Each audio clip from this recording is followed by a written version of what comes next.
Hey everyone, welcome to Reddit Readout. Today we are checking out True Off My Chest. Story 1. My boyfriend does not want me to join the military. I, F20, want to join the military. I have always wanted to study military medicine. I adore lifting weights, running and studying hard. I have always worked hard towards my goals. I love to push my limits. My boyfriend does not want me to join though. He said we would not have time to talk. There are too many men in the army and I would get harassed and possibly assaulted there because I am very beautiful. I do get hit on a lot in my daily life, so I don't think it would be much of a change. However, it is my dream and I do not want to give it up. I do not want to break up with him either. What do I do? Edit.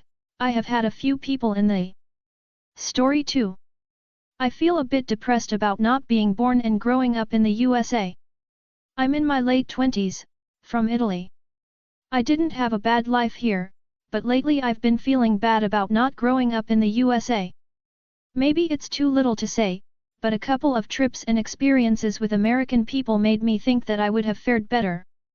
As a coping mechanism, I try telling myself that I'm feeling like this because of the powerful cultural propaganda that we're always absorbing through movies and TV shows, and that I could have been born in the USA and had a rough life, or born in the middle of nowhere. But it's not enough. You may say, I could move there. But it sounds very difficult and expensive right now, not to mention my family would be very upset about it. Is it silly or disrespectful of me to feel this way? Story 3. I'm in love with someone else. Throw away because I don't want this associated with my main. I'm F24. I'm technically in a relationship with another F, who is 20. We're on a break however. During this, I've been growing closer with an online friend of mine. Me and her have a lot in common. Fantasies, personality, birthday, and more. Over time, I've developed feelings for her and I don't know what to think. We flirt a lot and I've said a lot. I'm not looking for advice. I know this isn't right. I know I shouldn't be doing this. In all honesty, I'm thinking about breaking things off with my partner. I don't feel like she loves me, and I don't see the love in her eyes anymore. On top of that, I have suspicions that she's lying to me about this break due to several conversations I've overheard between her and her friends. I don't plan on pursuing this friend after. I plan on starting over completely after this. Just taking time to breathe and be myself. I do love my partner. But it feels incredibly one-sided and I don't think I should have to live with that. We do live together, and I don't think we should after this. Anyway, I just wanted to get this off my chest. Thanks to those who read all the way through. Story 4. I cancelled last-minute plans with my boyfriend. Today I, 18F, had plans with my boyfriend, 18M, to come to eat with my grandmother, mom, and sisters. Let's call my boyfriend doesn't have a car and usually uses services like Uber, but since I told mom she has offered to drive him and bring him home when we go out. I really appreciate that, but I hate that after we left him at his house she always complains about me forcing her to be our Uber. I have told her I can easily use Uber or go in the bus, but she insists on her giving us a ride, but always ends up complaining about gasoline. I have offered to pay, but denies it, and so on. Today we were gonna pick him up and go to my grandma's house. But she started complaining about how I force her to invite him for dinner. She invited him, how I'm forcing her to go pick him up. He said he could go, she said no, how we are driving her crazy and just couldn't stand it. I cancelled the plans I had with him. Of course he bummed out. He said it seems as if we were playing games with him cancelling last minute.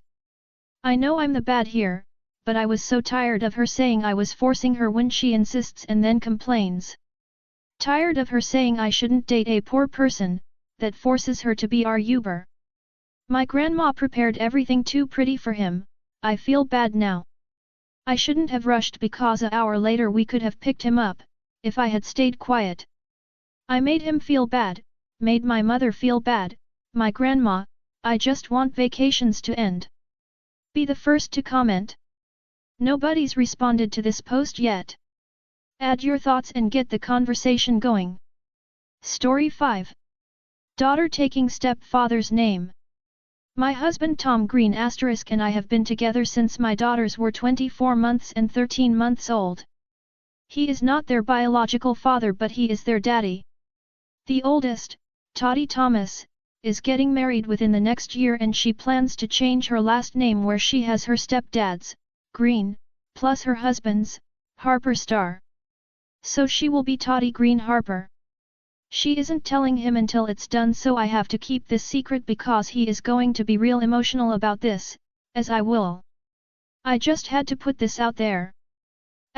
Not real names. Story 6. I'm scared to tell men about my kink.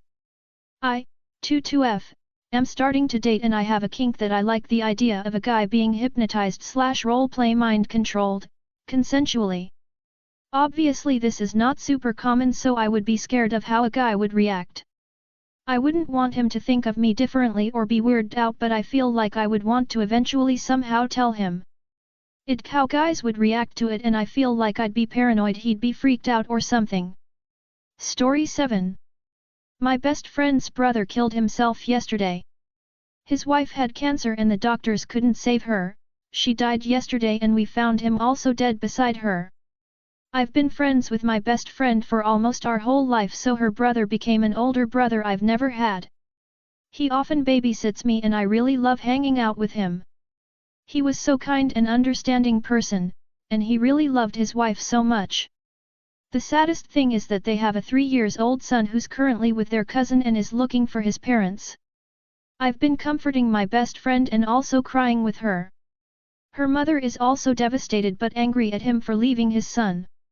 I just wanted to get this off my chest. Story 8. I hate that I got a crush. I have enough things to think in my life. I know getting a crush is super nice and you feel happy when you see them, but currently that's not something I would like. I mean, if the person I have a crush on, is someone I can effectively reach. Instead my brain decided to make this wonderful joke on me. Traitor. Usually crushes tend to be short-term lived. So it should wear off. He is an handsome guy. Out of my league, super smart and witty. It's true, sometimes I felt he was looking at me, but it's also true that I might creating things that don't have a total meaning and it's all because of my crush. Hope to find out he has a girlfriend or something. Be the first to comment. Nobody's responded to this post yet. Add your thoughts and get the conversation going. Story 9. I saw my ex for the first time in 3 years and it felt weird. I was at a concert tonight and glanced over and noticed my ex walking in with his GF.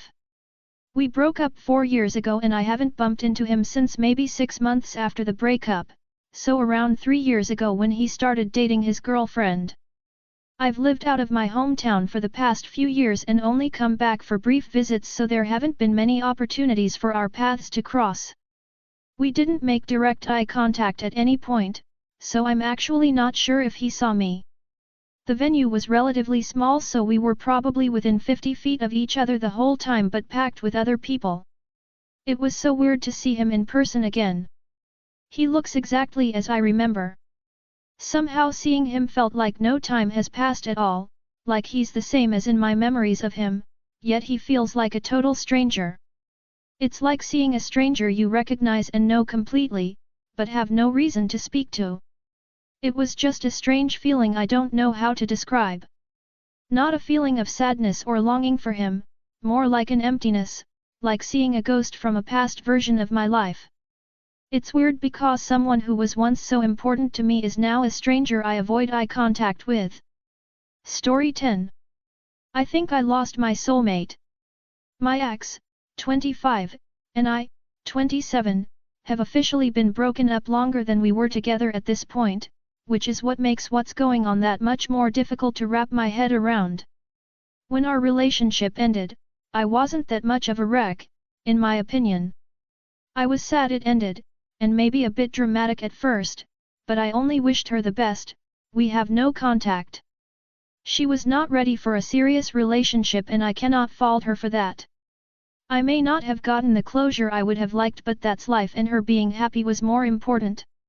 I did the usual things to get over my breakup, changed my hair, switched up my style, got a few tattoos, etc. After a week or two, I felt like my old self for the most part. My friends and family all disagreed. They all said I was different, they just couldn't put a finger on it since I was acting normally. I did not fall into a pit of depression like everyone around me thought I would. I'm actually doing pretty well. I've recently gotten a raise and am up for a promotion. I have gotten back in touch with some old friends. I've gotten back into my hobbies and have even picked up a few more. I'm on top of my health and have been consistently going to therapy. But day after day, something feels like it's missing, and she is the only missing link I can think of. I feel pathetic truly. I've followed every step I can to move on, but I don't think this is something I can ever let go of. I feel like she was my soulmate, which feels ridiculous to even say, but I truly believe it. Everything about our relationship pointed towards it. From the way my anxiety subsided from just being in her presence to her being one out of two people who could talk me down from a panic attack. She went to bat for me no matter who it was, even if it was myself. She bolstered my confidence in a way no one else could since my grandmother passed. She made me feel like and be a better person. Ever since our relationship ended, all interest in romance has ceased for me. I've always been a bit of a hopeless romantic, so this is not like me at all. I can no longer envision a future where I'm married. Any thought of getting back into dating makes me uncomfortable and unreasonably guilty. I'm far beyond the days of casual sex, but even the thought of that just feels wrong. I just feel like I'll always be searching for a glimpse of the ghosts of my past if I try to build a future with someone else. I sincerely hope she gets her happy ending with someone who treats her like a queen though. She's such a kind soul with a big heart. She deserves the world. Thanks to her, I've experienced the love my grandmother would describe, and I can't be thankful enough to her for that. Be the first to comment. Nobody's responded to this post yet. Add your thoughts and get the conversation going. Story 11. I never want to have kids. I think people are idiotic selfish for wanting kids in this world. I am single 20f. When I was about 17 or even younger, I decided I never want to have children. This world is so messed up, I could think of a billion reasons why it's a bad idea. The child's safety, school shootings, predators, online dangers, etc. etc. There is literally no way a child could grow up in this world and not experience some kind of horrible thing. As someone who has had clinical depression since age 13, and been very wanting to end my life in recent times, the thought of my child feeling this way is terrifying. I don't want to be here most days. Why would I ever want to bring another human here? The kid could be born with severe health problems, I could die in labor, my husband could die and I'd have to raise baby alone, kid could be an orphan due to a disaster. The list is endless in my mind. I know everyone thinks differently, but respectfully, how the hell do you look around at this world and go, oh yes, I'd love to bring an innocent child here? What? My older sister and I used to always talk about this, agree on this, especially since our parents are divorced and traumatic events. But now she has a boyfriend and wants kids. I can't understand it. Everyone keeps saying I'll change my mind when I get older, but I'm getting older and still feel very strongly about this. That's all for today. Please don't forget to like and subscribe.